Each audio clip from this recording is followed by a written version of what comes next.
San Diego last week, and it wasn't even as nice as it is here. It was, we went to see the Brewers playing the Padres, and they won one out of the 2 games we were there. So, I guess that's about what happens in baseball. We got a couple of announcements. I'd like to invite Lance.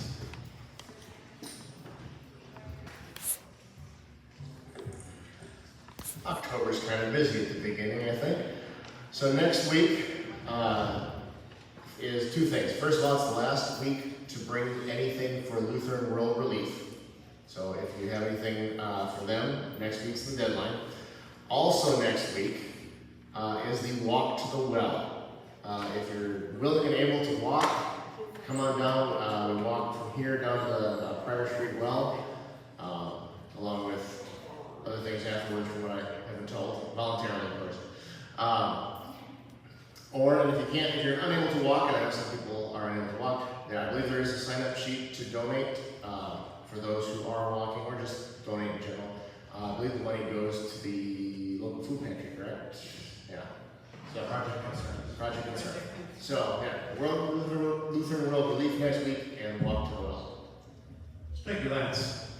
One of our big annual events is coming up, Oktoberfest. We have a big meal and a beer tasting, and it is an opportunity for you to bring some friends.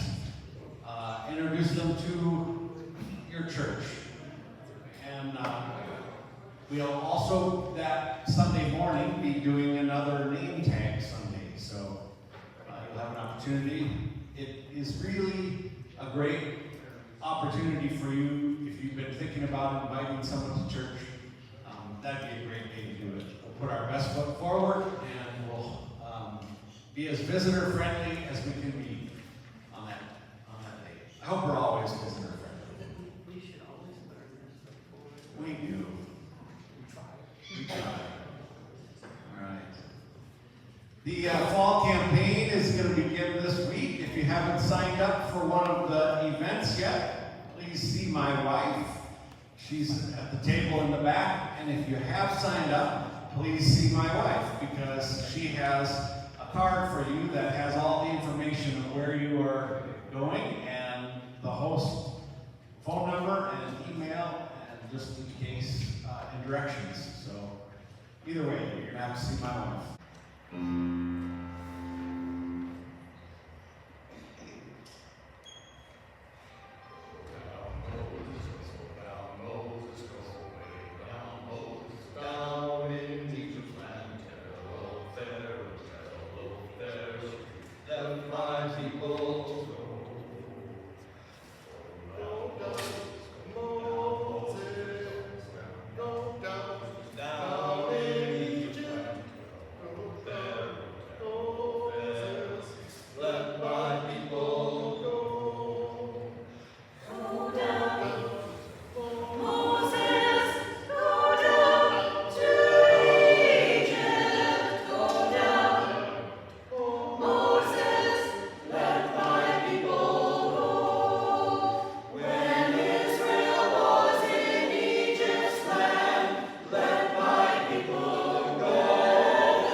2, 3, and 4.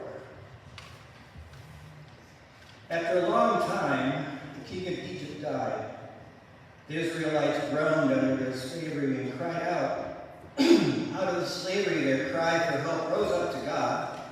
And God heard their groaning, and God remembered his covenant with Abraham, Isaac, and Jacob. God looked upon the Israelites, and God took notice of them. Moses was keeping the flock of his father-in-law Jethro, the priest of Midian. He led his flock beyond the wilderness and came to Horeb, the mountain of God. There the angel of the Lord appeared to him in a flame of fire out of a bush. He looked, and the bush was blazing, yet it was not consumed. Then Moses said, I must turn aside and look at this great sight and see why the bush is not burned up. When the Lord saw that he had turned aside to see, God called to him out of the bush, Moses, Moses, and he said, Here I am. Then he said, Come no closer. Remove the sandals from your feet, for the place on which you are standing is holy ground. And he said further, I am the God of your father, the God of Abraham, the God of Isaac, and the God of Jacob. And Moses hid his face, for he was afraid to look at God. Then the Lord said, I have observed the misery of my people who are in Egypt. I have heard their cry on account of their taskmasters. Indeed, I know their sufferings. And I have come down to deliver them from the Egyptians, and to bring them up out of that land to a good and broad land, a land flowing with milk and honey, to the country of the Canaanites, the Hittites, the Amorites, the Perizzites, and the Hivites, and the Jebusites. The cry of the Israelites has now come to me. I have also seen how the Egyptians oppress them. So come, I will send you to Pharaoh to bring my people, the Israelites, out of Egypt.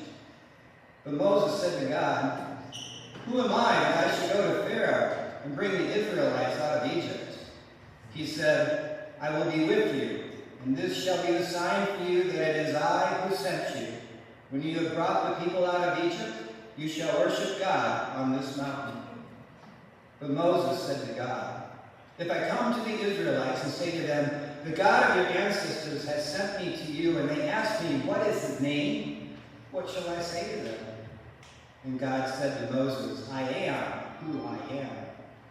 And he said further, Thus you shall say to the Israelites, Excuse me, I am has sent me to you. God also said to Moses, Thus you shall say to the Israelites, The Lord, the God of your ancestors, the God of Abraham, the God of Isaac, and the God of Jacob, has sent me to you. This is my name forever, this my title for all generations.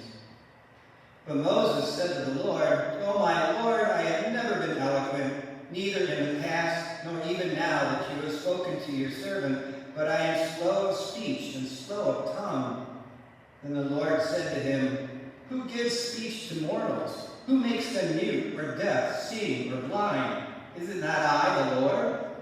Now go, I will be with your mouth and teach you what you are to speak. But he said, O my Lord, please send someone else. Then the anger of the Lord was kindled against Moses, and he said, What of your brother Aaron the Levite? I know that he can speak fluently. Even now he is coming out to meet you, and when he sees you, his heart will be glad. You shall speak to him and put the words in his mouth, and I will be your mouth, and with his mouth, and will teach you what you shall do. He indeed shall speak for you to the people. He shall serve as a mouth for you, and you shall serve as God for him. Take in your hand this staff, with which you shall perform the signs. The word of the Lord. And thanks be to God. Holy Gospel according to John. Glory to you, O Lord. Jesus said to them, Very truly I tell you, before Abraham was, I am. The Gospel of our Lord. Well, we did quite a jump this week. Last week it was Jacob and Esau. And Jacob was stealing his brother's birthright. And now we're already at the burning bush. Oh, a lot has happened. Let's recap. So, Jacob stole his brother's birthright.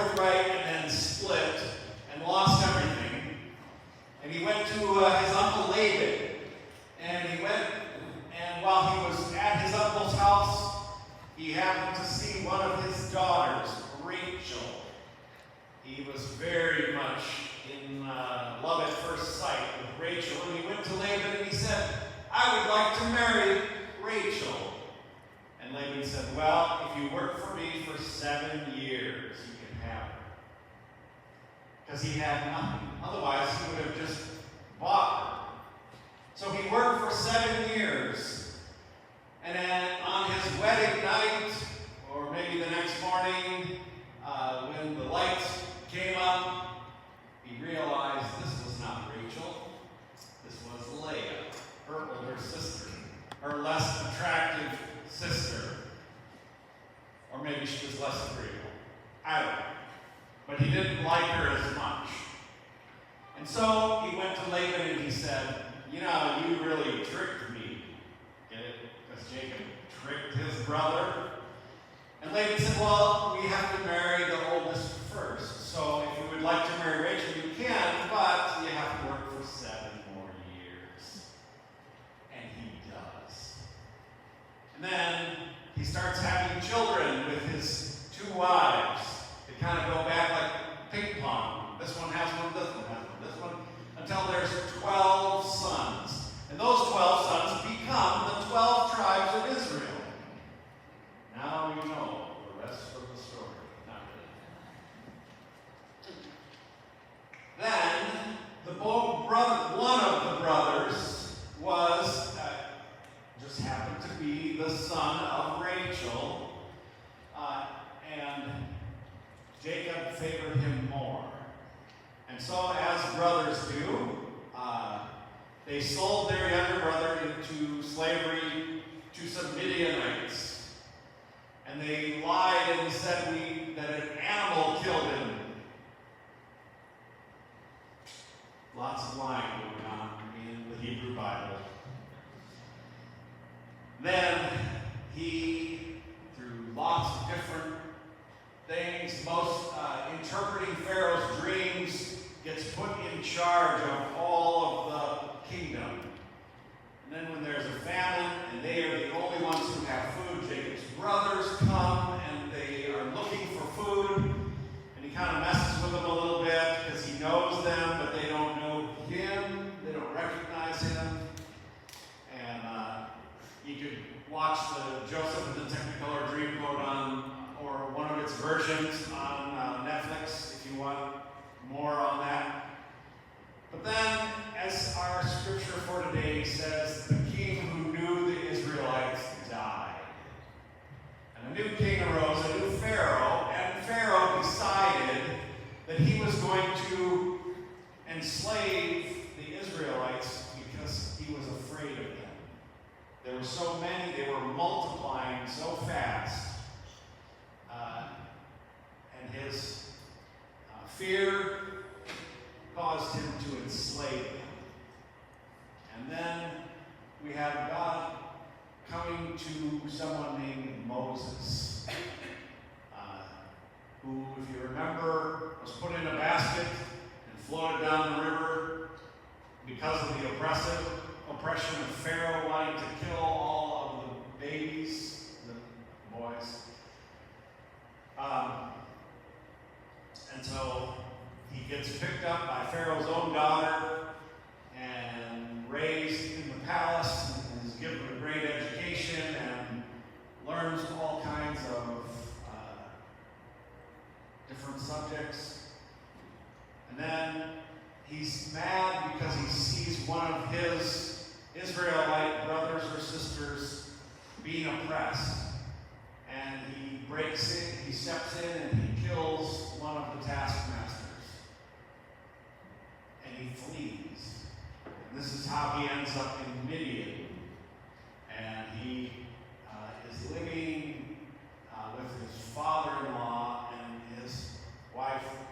His father-in-law is a priest of a Midianite god. And he's out in the wilderness, and something happens. He stops and he notices something. I think we overlook that part a lot. But it's his curiosity that got him in trouble, or God was able to use.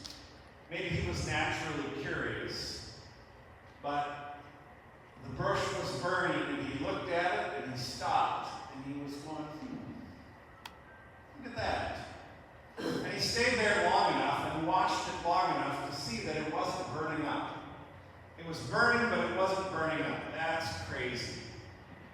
so he went over, and then it started talking to him, saying, take off your shoes, the place you're standing on is holy ground.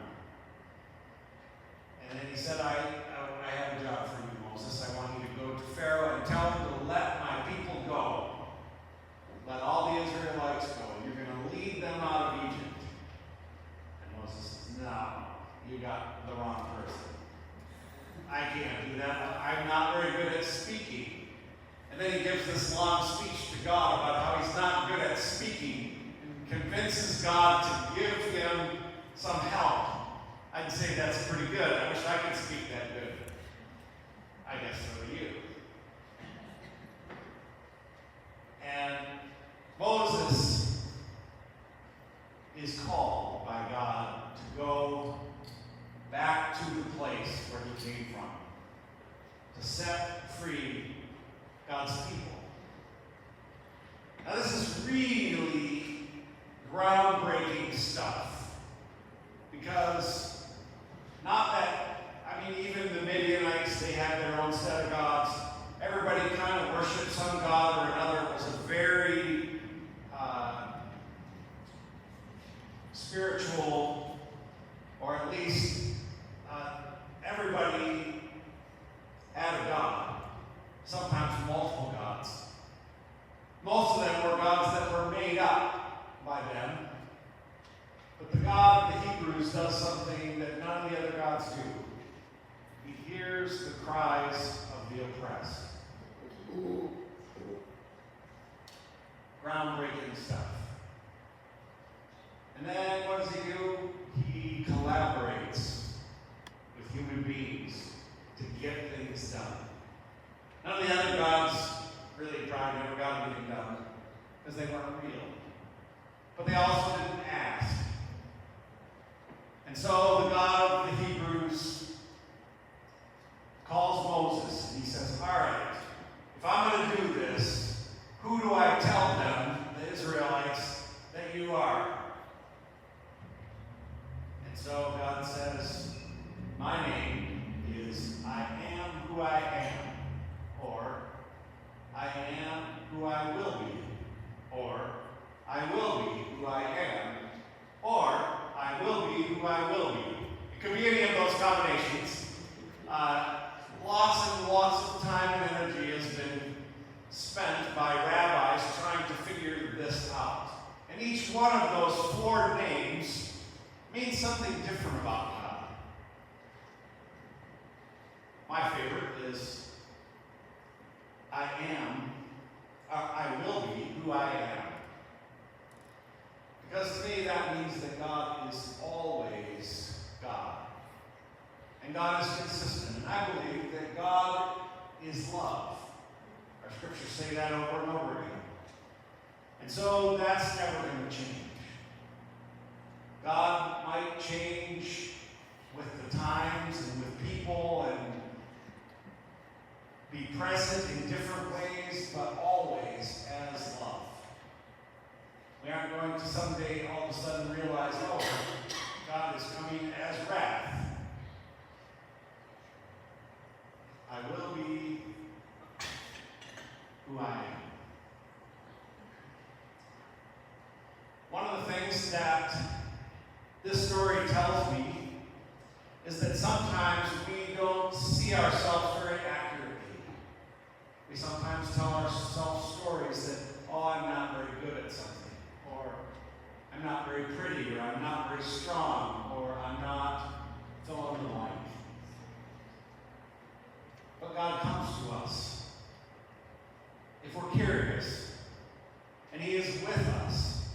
One of the things that is groundbreaking is the fact not just that God hears the cries of the oppressed, but that He is with us.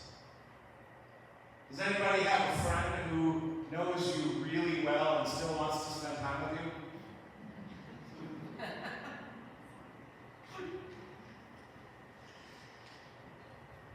That's kind of what God is like. God knows everything about you. The good, the bad, the ugly, the shameful, the harmful, the hurtful, the helpful. And God still claims you. wants to be with you, wants to work with you, and work in you and through you. To hear, how does God hear the cries of the oppressed? Through us. When Sharon and I were in San Diego, one of the things we noticed is there's a lot of homeless people. I mean, you can't walk a city block without seeing one. They're everywhere.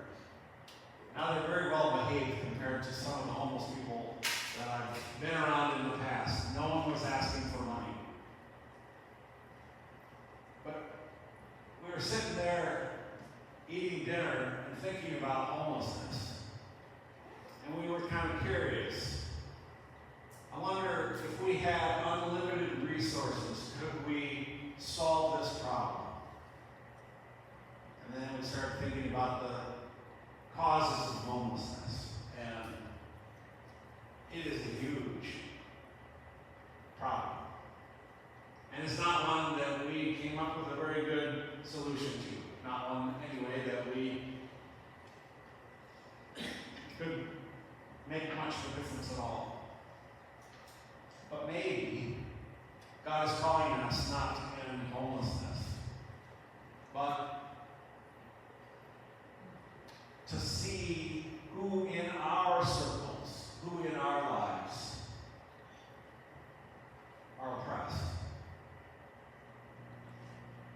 One of the things that happens when you get older is your kids move away and your spouse dies. You get a little bit more isolated, a lot more isolated. Are there people that we know that we could invite to an Oktoberfest celebration? Maybe not because they are our best friends, but because they need a community that would love and care for them. Are there people in our lives that God might be calling us and using our curiosity and using our gifts to invite, to enrich our lives and each other's lives? Maybe that is our burden.